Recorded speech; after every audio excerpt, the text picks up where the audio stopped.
Salut les amis, bienvenue sur Chrétien Philippe, j'espère que vous allez tous et toutes bien. Vendredi 31 juillet, la Sainte Église catholique fête Saint Ignace de Loyola, prêtre et fondateur de la Compagnie de Jésus, né en 1491, mort en 1556.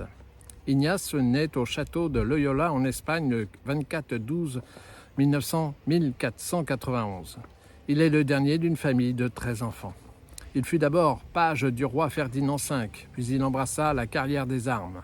À cette époque, il négligeait complètement la vie chrétienne, dirigée uniquement par l'amour des plaisirs. Au siège de Pampelune, un boulet de canon brisa la jambe de ce jeune officier. Sa jambe devint un lourd handicap. Pour se distraire, il demanda des livres. On lui apporta la vie de Jésus-Christ ainsi que la vie des saints. Progressivement, une émotion profonde s'empara de lui. La grâce l'emporta.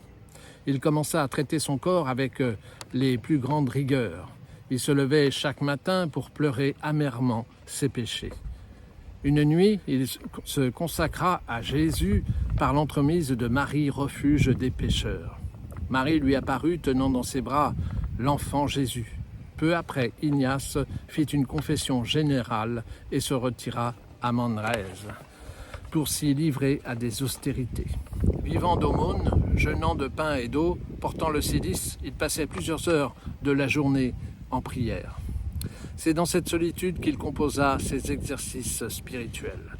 Il fut ordonné prêtre à Venise en 1537 et fonda en 1540 la Compagnie de Jésus, appelée plus couramment les Jésuites.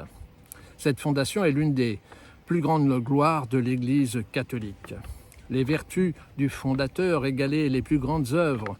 Elles avaient pour toute inspiration cette devise « à la plus grande gloire de Dieu ».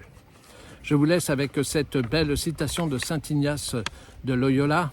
« Prie comme si tout dépendait de Dieu, agis comme si tout dépendait de toi ».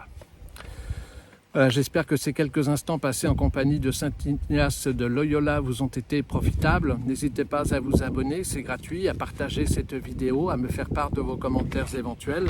Vous pouvez nous rejoindre sur notre page Facebook intitulée Chrétien Philippe.